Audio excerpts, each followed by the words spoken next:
Студенттер, бүгінгі сабаққа қош келдіңіздер. Сабағымызды бастамас бұрын жақсылап психологиялық ахуал қалыптастырып алайық. Ол үшін біз арнайы саяхат көңіл-күй әдісін қолданатын боламыз. Бәріміз қазір саяхатқа шығамыз деп елестетіп, тыныс алып, көзімізді жұмып, осы сапардан қандай әсер алатындарыңызды елестетіп көріңіздер.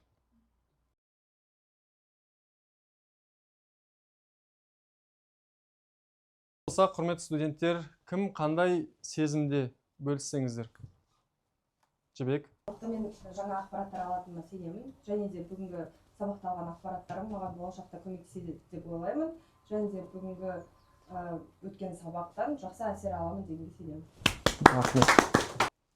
Рахмет, Жібек. Гүлдина. Мен өзімді көзімді жұмып, терең тыныс алып, саяхатта жүргенімді елестеттім, және өзім бір жеңіл сезіндім, өзімді бойымдағы күшім жеңілденіп, жақсы әсер алдым. Жақсы, рахмет, Гүлдина. Аяла, айта ғой. Мен осы ойшы саяхат кезінде өзімді жеңіл сезініп, қазіргі сабаққа толықтай дайындалдым деп сенемін. Және де осы сабақ бізде өте қызықты өтеді деген ойдамын. Жақсы, рахмет. Рахмет, келесі Жанерке, айта ғой. Бүгінгі сабақта жаңа көзімді жұмып отырып, мен тек қана сабаққа деген қызығушылығымды ғана ояттым. Және сабақтан қазір керемет ой, керемет түсінік аламын деген ойдамын, және барлықтарыңызға сәттілік тілеймін. Рахмет, құрметті студенттер, барлықтарыңа бүгінгі сабаққа сәттілік тілеймін. Ал енді сабағымызды бастамастан бұрын біз топқа бөлініп алайық. Ол үшін яғни бірінші топта Сезім, Динара, Алина, Аян және Нұрсұлу. Екінші топта бізде Диана, Али, Жібек, Диляра, Гүлдина.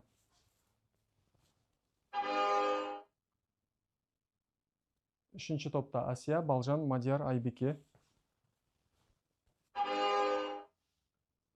Төртінші топта Кенжегүл, Жәмила, Аяла және Жанерке. Яғни әркім өзінің реттік номері бойынша топтарына отырса. Рахмет. Яғни құрметті студенттер, біз онлайн Stopwatch бағдарламасы арқылы төрт топқа бөліндік. Ол Service Stars, Tour Masters, Premium Travel, Happy Travels. Сабағымызды одан ары жалғастырамыз. Сабағымызды бастамас бұрын өткен тақырыпқа шолу жасап, үй тапсырмасын тексеріп алайық. Ол үшін біз кездейсоқ дөңгелек әдісі арқылы тексеретін боламыз. Әр топқа 2 немесе 3 сұрақтан келеді. Жақсы ма? Қолымызды көтеріп, жауап береміз. Олай болса жалғастырамыз. Қолды көтеріп, жауап береміз. Кім бірінші көтереді, сол топ жауап береді. Турпакет бағасы өзгеруінің негізгі себептерін атаңыз. Турпакеттің бағасы негізінен мезгілге қарай және маусымға қарай өзгереді. Және де қонақ үйге де байланысты, әуежайдың, яғни трансферге, соның бағаларына байланысты өзгереді. Яғни люкс, басқа да нелер түрлері болады. Келесі сұрақ, мұқият боламыз.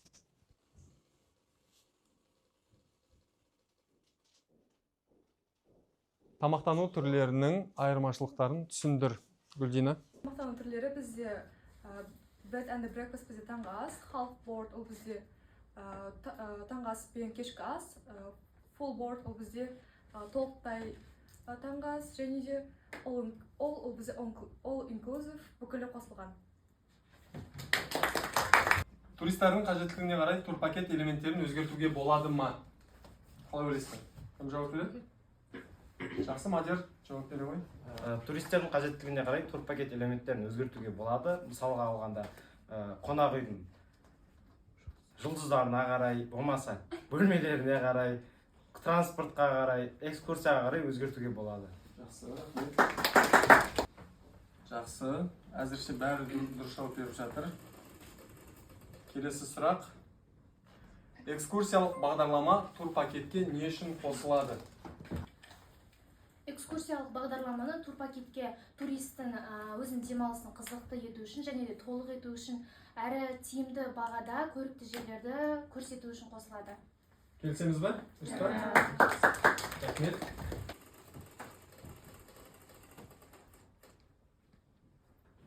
Келесі сұрақ, турпакеттің стандартты және жеке түрлерінің айырмашылығы қандай? стандартты және индивидуальный тур деп айтамыз ғой. Екеуінің айырмашылығы неде? Турпакет ол стандартты және жеке болып жүреді. Олардың айырмашылығы, яғни стандарт ол жасалып қойған дайын тур болып табылады, ал жеке тур ол адамның, яғни клиенттің сұранысына, қажеттілігіне қарай өзгереді. Келесі сұрақ, орналастыру элементінің турпакеттегі рөлі қандай? Кім жауап береді? Диляра? Негіз турпакетті екіге бөлінеді, негізгі және қосымша болып, ол орналастыру бізде негізгі турпакеттің негізгісі болып табылады. Жалғастырамыз.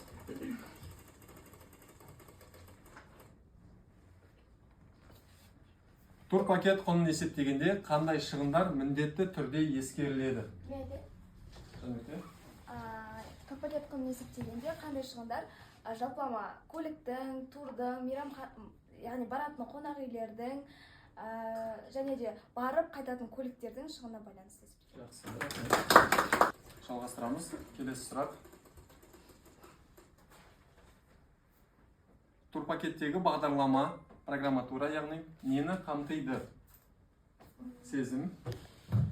Турпакеттегі бағдарлама жалпы негізгі элементтері ол трансфер, орналастыру, экскурсиялар және қосымша қызметтер. Жақсы, рахмет. Жалғастырамыз. Сервис Stars командасы. Белсенділік танытамыз. Турпакет дегеніміз не? Балжан? Турпакет дегеніміз только жол емес, ол жаққа баратын, яғни қажетті заттардың барлығы кіреді. Жақсы. Толықтырамын деушілер бар ма? Аяла. Турпакет дегеніміз белгілі бір маршруттың ішіндегі көрсетілетін қызметтердің жиынтығы. Яғни сезім айтып өткендей, тамақтандыру, орналастыру, тағысындағы деп. Жақсы, рахмет. Осымен үй тапсырмасы аяқталды. Барлықтарыңыз жоғары деңгейде дайындықтарыңыз көрініп тұр. Рахмет. Сіз жайлы тақырыпты бастамас бұрын алдымен шағын бейнеролигімізді тамашалап алайық. Сіздерге мақтанып көрсететін табиғатымыз, сол өлкенің тұнып тұрған тарихы, бай мәдениетіміз бар. Бір ғана Ақмола облысының өзінде мұндай бірнеше нысанның бары жалпыға аян. Мәселен, Кербез сұлу Көкше жеріндегі Бурабай өлкесі барлық қырынан туристер үшін тартымды. Одан әрі зерлі зерендінің өзі тамсанып, ішкі туризм дамыту арқылы Қазақстан инвестициялық тұрғыда тартымды елге айналар. Біз демалушылар үшін шаңғы базасында барлық жағдайды жасадық. Ол үшін шамамен 1,5 миллиардқа жуық теңге. Аймақтардың бірі Шығыс Қазақстан. Бұл өңірде ішкі туристерді айтпағанда шетелдіктерді қызықтыратын суы да бар, нуы да бар. Сақ дәуірінен қалған тарихи орындар да жеткілікті. Тек көне кешендер аудан орталықтарынан алыс, ал дұрыс инфрақұрылым болмағандықтан қарыштап дамып кете алмай тұр. Дегенмен облыс орталығының маңындағы туристік демалыс орындары қанат жайып келеді. Қаладан 40 шақырым жердегі бұл шаңғы базасы Шығыс өңірде өткен жылы шетелден 19 мыңға жуық турист келген. Нәтижесінде бюджетке түскен кіріс 3,5 Құрметті студенттер, еліміздегі туризмнің дамымауының басты себебі не деп ойлайсыздар? Инфрақұрылым жоқтығы. Қызмет көрсету. Баға мен сапа сәйкес келмеуі. Бізде келіп шашып демалғанша кейбір елдерге, шетелге барып арзанырақ шығады деп ойлауымдай. Туристер Жақсы, барлықтарыңыздың ойларыңыз дұрыс. Яғни бүгінгі сабағымыздың тақырыбы қызмет көрсету сапасы және оны реттеу.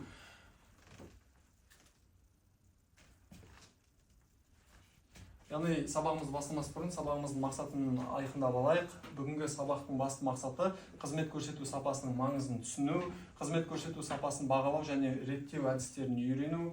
Біздің сабағымыздың міндеттері қызмет көрсету сапасының негізгі сипаттамаларын анықтау, қызмет көрсету сапасын бағалау әдістерін көру, үйрену, сапаны бақылау және реттеу жолдарын тәжірибелік тұрғыдан талдау. Бүгінгі сабақтан күтілетін нәтиже, яғни бүгінгі сабақ аяқталғаннан кейін біз қызмет көрсету сапасының негізгі критерийлерін атай алуымыз керек, қызмет көрсету сапасын бағалау және реттеу әдістерін түсінуіміз керек, топтық және жеке тапсырмаларды нақты мысал келтіре отырып орындауымыз керек. Жақсы ма? Олай болса, бүгінгі сабағымызды бастайық. Яғни айтып өткендей, экрандағы суреттерге назар аударсаңыздар, біздің туризмдағы көрсетілетін негізгі қызметтер. Бірінші фотосуретте не бейнеленген? Экскурсия барысы. Яғни бұл жерде қызмет кім көрсетіп жатыр? Экскурсовод немесе гид. Солай ғой? Жақсы. Екінші суретте кім бейнеленген? Орналастыру бойынша қонақ үйдегі ең бірінші қонақ үйдің беті деп айтуға болады, күтіп алатын тұлға ол кім? Ресепшн, иә. Үшінші фотосуретте яғни мейрамхана, немесе жалпылама келген кезде тамақтандыру процесі және ол жерде қызмет көрсететін персонал. Төртінші суретте яғни транспортқа қатысты, нақты суретте әуе көлігі бейнеленген, яғни әуедегі көрсететін қызметтер. Жақсы. Туристердің әсерін бағалау үшін туризмдегі ең негізгі турпакетте көрсетілген қызметтерге жасалатын кері байланыс арқылы туристердің әсерін бағалауға болады. Солай емес пе? Сондықтан мен ойлаймын, бұл туристердің қызмет көрсету сапасының бағалауы тек қана Қазақстан үшін емес, бүкіл әлемге өте маңызды. Себебі туризм қазір ең қарқынды дамып келе жатқан салалардың бірі. Өздеріңіз білесіздер, әлемде мұнай өндірісі және автомашина құрастырудан кейінгі үшінші орында осы туризм келеді. Жылына шамамен 1,5 миллиардқа жуық адамдар, туристер саяхаттайды екен. Туристердің үмітін ақтап, олардың күткен қызметін көрсету, ол туризмнің ең басты мақсаты болып табылады. Солай емес пе? Келісесіздер ме?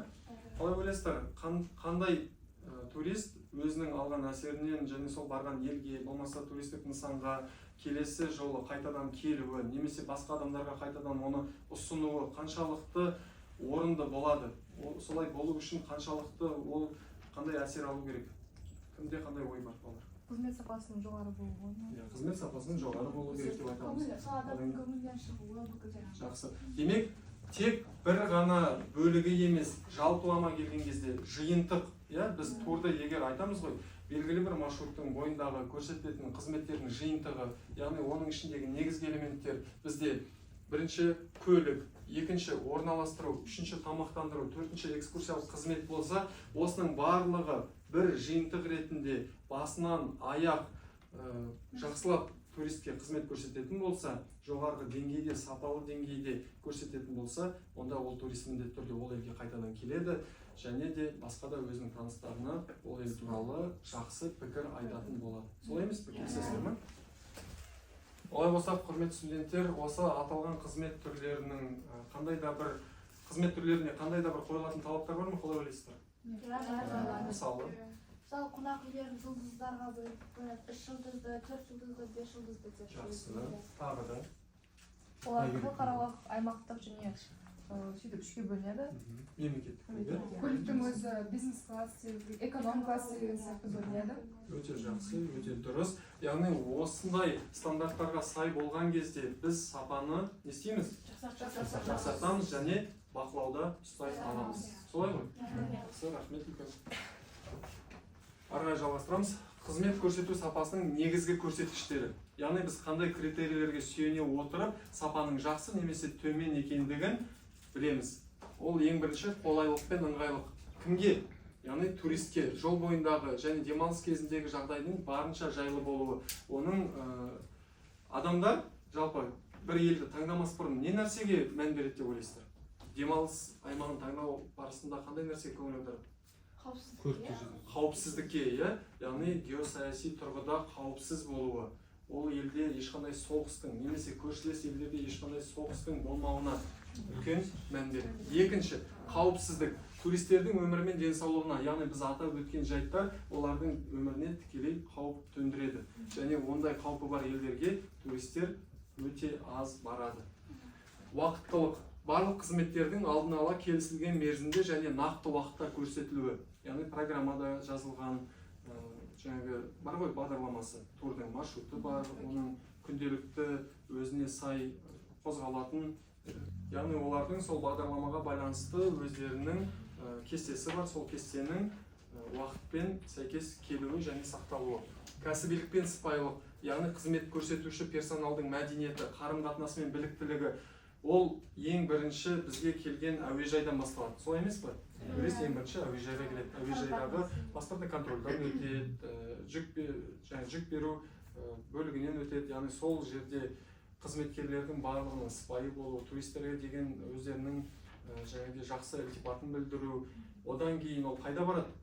әуежайдан кейін жоқ бірден әуежайға бара ма кез келген бір көлік түріне отырады иә ол такси болуы мүмкін ол қоғамдық көлік болуы мүмкін тағысындағы сол жердегі жүргізушілер бар өзіміздің отандастарымыз болмаса басқа да азаматтар болса олардың барынша сыпайы болуы олардың жаңағыдай көліктерінің барлық талаптарға сай болуы ол да адамның ел туралы жалпы қала туралы түсінігін қалыптастырады екінші ол таксимен қайда жетеді қонақ үйге жетеді қонақ үйде ең бірінші оны кім күтіп алады жаңа айттық иә ресепшнда тұратын адам күтіп алады яғни сол адамның персоналдың жалпы сыпайы болуы білікті болуы жоғарғы деңгейдегі білімді болуы ол үлкен маңызды өте үлкен маңызды роль атқарады және ол өзінің бөлмесіне орналасқаннан кейінгі мысалы бір арнайы күнге келеді ғой ол мүмкін 5 күнге келеді мүмкін бір аптаға келеді осы күннің ішінде оларға қызмет көрсететін барлық қызметкерлердің сыпайы болуы өте маңызды солай емес па иә өйткені әрбір адам ол елге деген көзқарасты қалыптастырады одан кейін ақпараттың нақтылығы туристерге берілген мәліметтердің шынайылығы мен толықтылығы түсініп тұрсыздар ғой иә оны кез келген ожидание реальность деген нәрсе болып қалады өкінішке орай иә сен бір нәрсені естисің бір нәрсені көресің бірақ барған кезде мүлдем басқа жағдай болып шығады ол жақта яғни сондай нәрсенің болмауы туристерді барынша алдамауы қандай болады кейбір турагенттіктер немесе жаңағы сатушы менеджерлар айтады туристке сізге 5 жұлдызды қонақ үй сізге 4 жұлдызды қонақ үй бірақ барған кезде ол қонақ үй шын мәнінде 3 жұлдызды немесе одан да төмен жұлдызды ішіндегі бөлменің категориясы оған айтылғандай емес болып шығады солай ғой ондай жағдайлар өте көп кездеседі яғни сондай жағдайлардың алдын алу үшін және өздерінің туристерін жоғалтып алмас үшін кез келген қызмет көрсететін тұлға ол барынша шынайы болу керек өзінің туристің жеке көзқарас әрбір туристің сұранысы мен оның қажеттілігіне жеке подход дейді ғой яғни жеке көзқараспен келу әр оның айтқан қалауын сұранысын толықтай орындауға тырысуымыз қажет сұрақ бар ма балалар сұрақтарыңыз бар ма құрметті студенттер Динара қызмет түрлерін бір реттейтін қандай да бір стандарт ережелер бар ма иә жақсы өте керемет сұрақ өздеріңіз білесіздер барлық қызмет түрлерін реттейтін стандарттар және ережелер бар яғни ол процесс мемлекеттік деңгейде аймақтық деңгейде және халықаралық деңгейде реттеліп отырады сіздер білесіздер қонақ үйлерге қойылатын жұлдыз талапы бар одан кейін әуежайларға қойылатын талаптар бар әуе көліктеріне қойылатын талаптар бар яғни осы талаптардың барлығы халықаралық туристік ұйымның негізінде жүзеге асырылады біздің елімізде Қазақстан Республикасының туристік қызмет туралы заңы аясында жүзеге асырылады олай болса құрметті студенттер қазір біз топтық тапсырма орындайтын боламыз сіздермен алдарыңыздағы ресурстарды пайдаланып барынша тиімді жұмыс жасайды деген үміттемін бірінші тапсырманы орындамас бұрын мен айтайын ситуациялық жағдай өздеріңіз білесіздер қызмет көрсету сапасына байланысты біздің туристер көптеген келеңсіз жағдайларға түсіп қалып жатады яғни сол жағдайларды біз сіздермен бірге қазір жүргізетін боламыз қызмет көрсету процесінде клиент немесе турист белгілі бір қиындыққа тап болды қызметкер мәселені кәсіби сыпайы және стандартқа сай шешуі керек клиенттің қанағаттануын қамтамасыз ету міндеті қойылған яғни сіздерге қазір 4 түрлі тапсырма беріледі әр топқа сол сұрақтарға байланысты өздеріңіздің шешімдеріңізді айтасыздар яғни сол саладағы кәсіби маман ретінде ол үшін біз WordWall платформасын қолданатын боламыз қазір платформа жүктеліп жатыр жүктелгеннен кейін әр топ өзінің тапсырмасын алатын болады жақсы ма жақсы олай болса бірінші бізде Happy Travelers яғни бақытты саяхатшылар тобы таңдасын қай жәшік таңдайсыздар екі иә жақсы екі яғни бұл жерде турпакетке қатысты сұрақ жағдай турпакеттегі қателік турист Алматы Шарын Қайыңды бағыты бойынша тур сатып алған бағдарламада түскі ас қосылған деп көрсетілген бірақ жол серікке берілген маршрут парағында түскі ас жоқ сұрақ туроператор мен гид бұл жағдайды қалай шешуі керек жақсы ойланып жалғастыратын боласыздар бізде келесі премиум travel Жақсы. Сіздерде мейрамханаға, тамақтануға байланысты сұрақ. Мейрамханада орын жоқ. Тур, топ, кешкі асқа алдын ала бронь жасалмаған мейрамханаға келеді. Орын болмай шығады. Сұрақ. Гид немесе туристік компания өкілі не істеу керек? Яғни осы ситуациядан сіздер қалай шығасыздар? Жарай ма? Жалғастырамыз. Бізде келесі турмастер тобы. Бірінші сұрақ. Бірінші сұрақта бізде экскурсияға қатысты сұрақ. Туристік топ тауға шығу турына жиналған, автобус 40 минутқа кешігіп жатыр. Туристер ашуланып, жүргізушіні кінәлайды. Сіздерге сұрақ. Гид қандай әрекет жасауы тиіс? Яғни бұл ситуациядан қалай шығасыздар? Өздеріңіздің экскурсанттарыңызды қалай тыныштандырасыздар? Келесі бізде соңғы сервис старс, яғни қызмет көрсетудің жұлдыздары деп аударылады ол.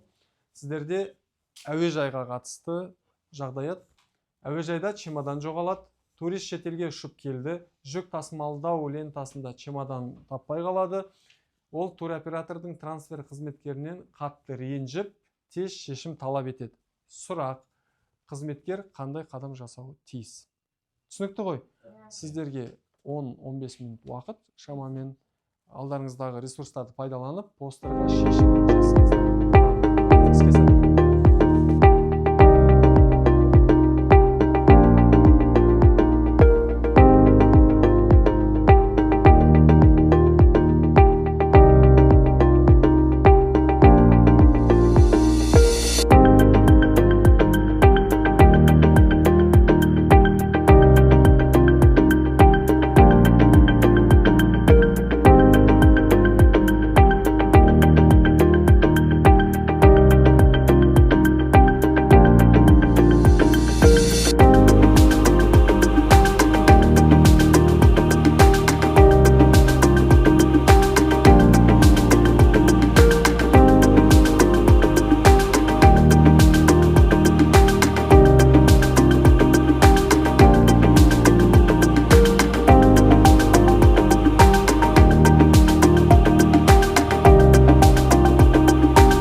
Студенттер, сіздерге берілген уақыт аяқталды. Олай болса жасаған жұмыстарыңыздың нәтижесін көруге ортаға шақырамын. Ең бірінші бізде премиум тревел шығар. Студенттер, біз үшінші топ премиум тревел компаниясы және бізге берілген жағдаят ол мейрамханада орын жоқ және тур топ мейрамханаға келіп осындай қолайсыз жағдайға тап болады. Осы жағдайда туркомпания немесе гид сол тур өткізіп жатқан адамдар жағдайды қалай шешеді? Біз туркомпания ретінде өзіміз негізінен турлардағы, яғни туристерді сатылуға шақырып және жақын маңдағы мейрамханаға басқа да орындарды іздеп, сол жақта бронь жасау керекпіз. Немесе мейрамхананың өзіне хабарласып, сол жақта не жағдай болып жатқанын түсіндіріп, сұрап алуымыз керек. Жақсы. Сонымен қатар біз туристерге, яғни нақты екі шешім қоямыз. Ол туристердің айтқанына байланысты, яғни егер көршілес мейрамханаға бронь болса, біз ол жаққа таксимен өзіміз көтеретін боламыз. Ал егер ол кісілер мейрамхана 20 минут күте алатын болса, белгілі уақыттан кейін екені мейрамханада орын босайды. Соған байланысты туристер, яғни күте алатын болса, қауіпсіз жерде біраз күтуге сабыр сақтап шақырамыз. Осы жағдаяттарға біз осындай шешіммен жауап бердік және өзіміздің атымыздан десерттің ұсынатын едік. Жақсы, өте жақсы шешім. Рахмет. Және де біз бұл нәрсені қорытындылай келіп, осындай жағдайға түспес үшін арнайы бірінші мейрамханамен хабарласып, бронь қою қажет. Өте керемет. назарларыңызға рахмет. Сәлеметсіздер ме, құрметті студенттер? Біз тур мастерспіз, және біздегі мәселе ол біз бір группа туристов біз және біздің жүргізушіміз 40 минутқа кешігіп келді. Бұнда біз не істейміз? Шешу жолы қандай? Біз туристік топпыз, жүргізушінің 40 минутқа кешіккеніне біз наразымыз. Келесі гид экскурсоводтың іс-әрекеттері. Гид экскурсовод бұнда ең басында туристерден кешірім сұрайды, оларға эмпатия көрсетеді, сабырлыққа шақырады және ең бастысы қауіпсіз жерде тұрғанын қадағалайды.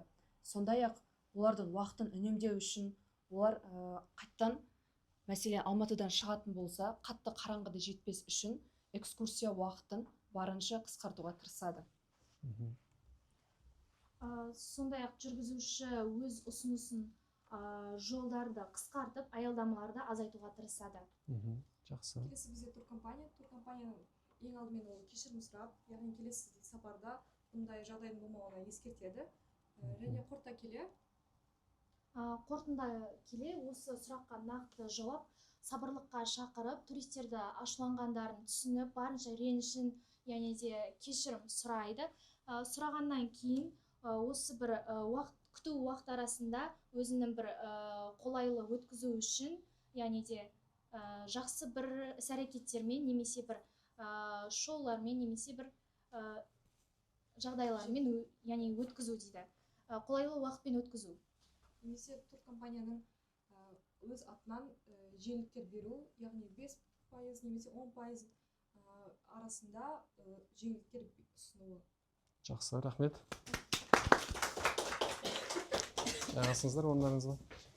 Келесі. Бақытты саяхатшылар. Көреге саяхатшыларын бақытқа жеткізе ала ма бұл кісілер? Әлде жоқ па? Осыған дейінгі берген жауаптарға келісесіздер ме? Жақсы.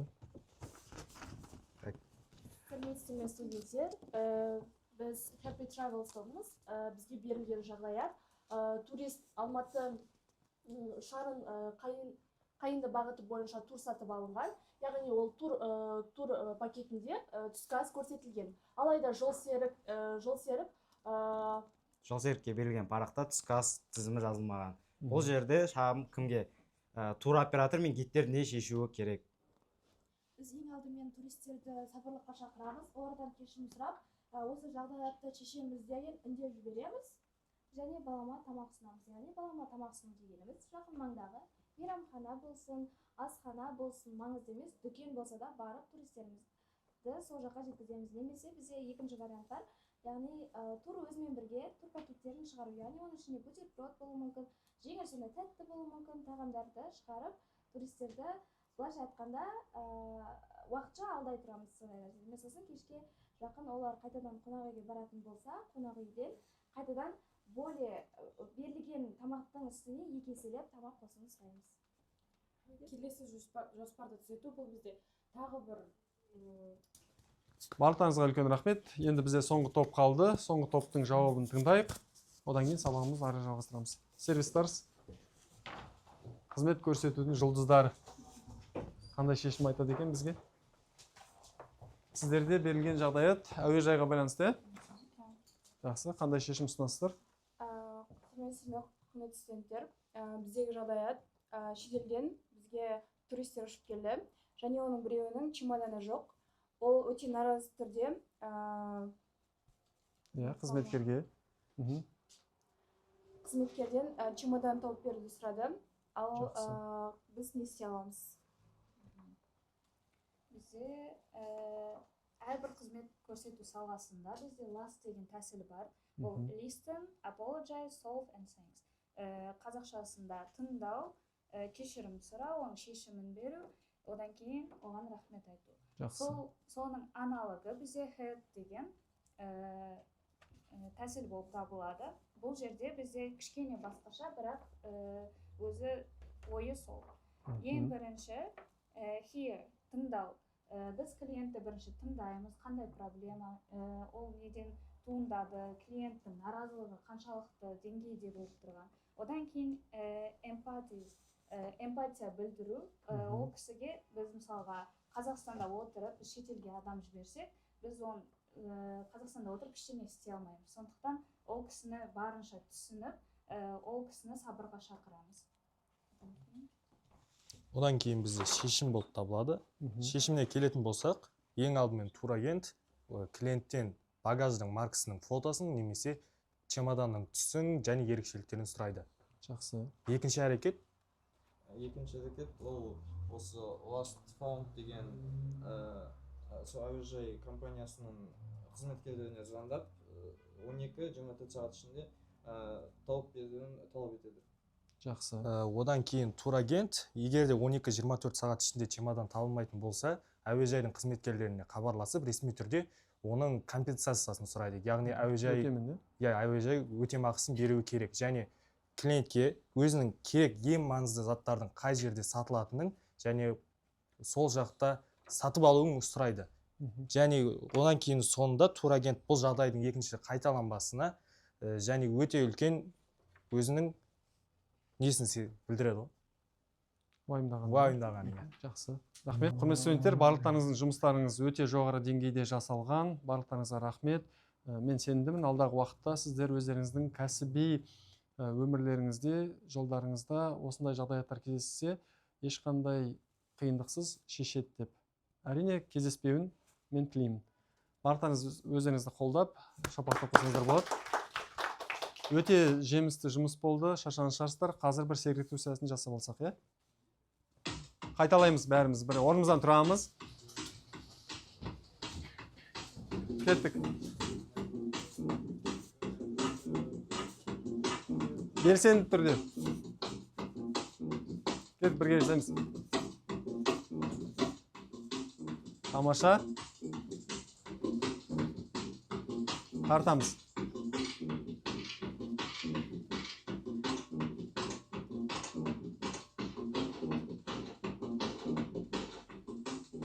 Керемет. Қиындатамыз. Жылдамдық қосу керек.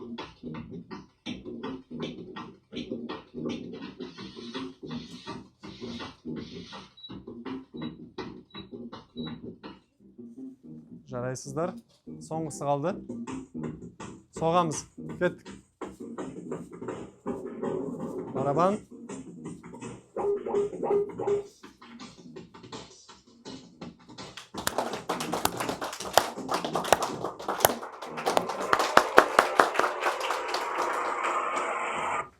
Жарайсыздар, орындарыңызды жайғасыңыздар. Бір серіп қалдыңыздар ма?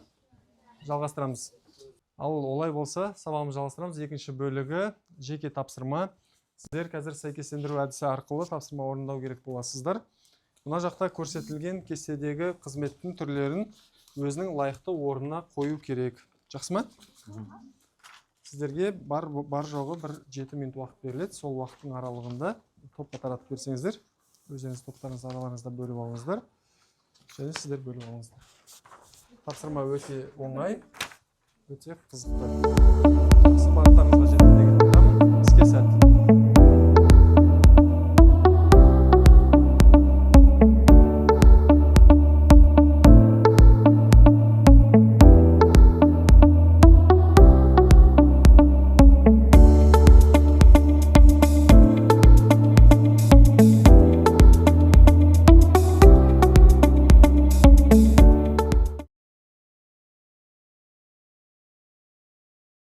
Олай болса, құрметті студенттер, сіздерге берілген уақыт аяқталды. Тапсырма өте жеңіл және қызықты болды деп ойлаймын сіздер үшін.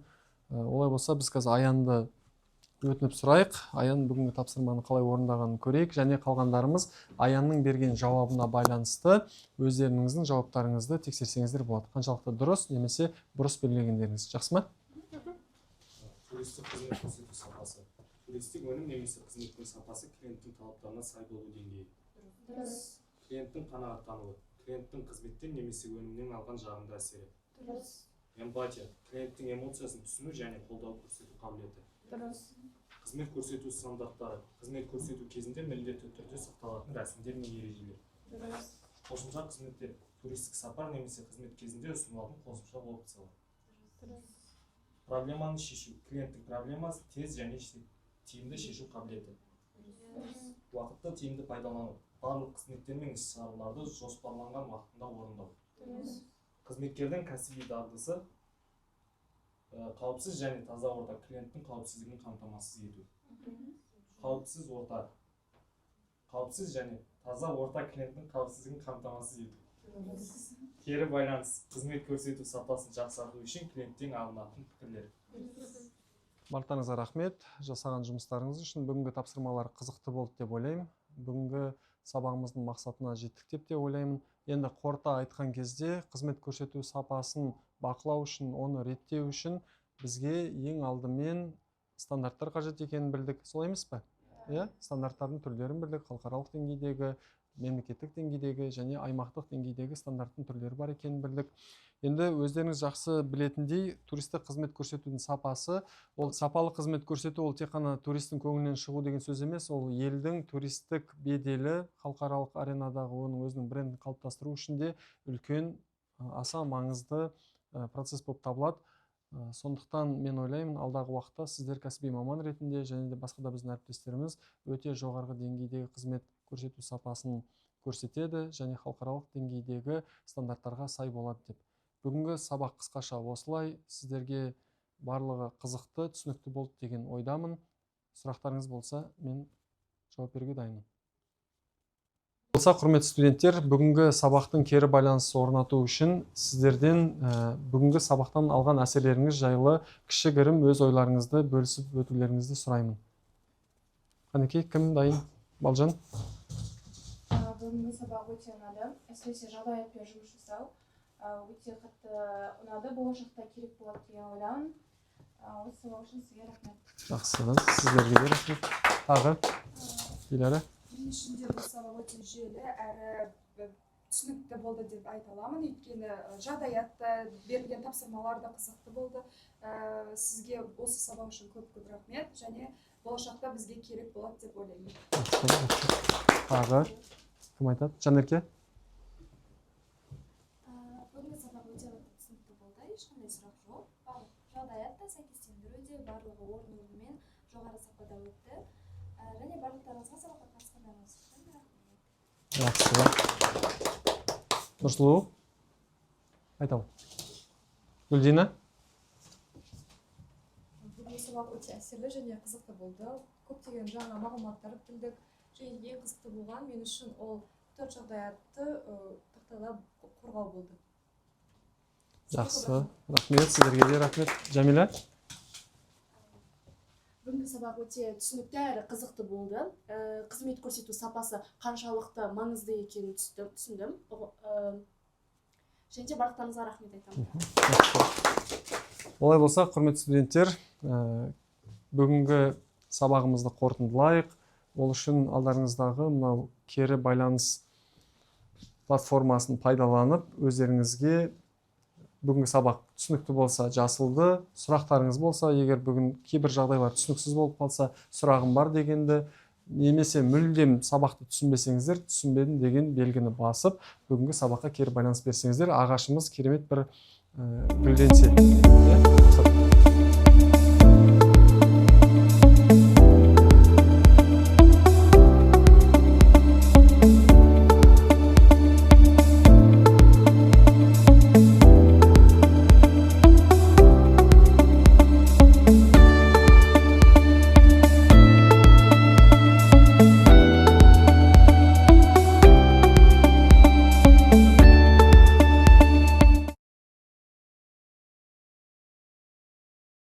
Студенттер, барлықтарыңыздың кері байланыстарыңыз үшін үлкен рахмет. Сабақ барлықтарыңызға түсінікті болды деген белгі басыпсыздар.